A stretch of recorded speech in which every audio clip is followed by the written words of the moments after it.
تحس بجوع مستمر عليك وعلى الوجبات اللي غنية بالبروتين والألياف والدهون الصحية، وقلل تماما النشويات. اما بقى لو الاكل ممل قوي بالنسبة لك وزهقت منه بتاع الدايت، تسيبك بقى من الفراخ المسلوقة والمشوية وابتدي يدور على ريسيبيز وأفكار جديدة تكون صحية وبسعرات قليلة وتخليك تحببك في الوجبات الصحية. أما بقى لو شهيتك مفتوحة على الحلويات، يبقى لازم تبدأ بيومك ببروتين وتقلل الفطار اللي بيعتمد على النشويات والعيش بالذات. لو مش عارف تخرج وتطلع مع صحابك عشان انت عامل دايت، ده مش عقبة تماما.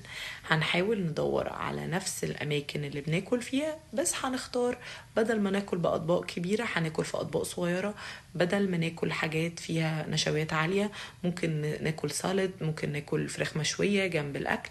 ساعتها هنكون مشاركينهم اللحظة بس في نفس الوقت بناكل أكل صحي. لو دايما بيجيلك إحباط من الميزان، بطل توزن كل يوم واختار يوم واحد في الأسبوع هو اللي يبقى المقياس بتاعك، وتكون وازن الصبح بملابس خفيفة وتكون دخلت التويلت. وكمان احكم أكتر على هدومك أكتر بكتير من الميزان، وما تحطش أهداف كبيرة، خلي أهدافك صغيرة عشان تعرف تحققها. ولو الناس اللي حواليك بتحاول تبوظ الدايت أو تتكلم كتير وتتناقش كتير في الموضوع، ياريت ما تبلغش حد خالص إنك عامل دايت. وباي.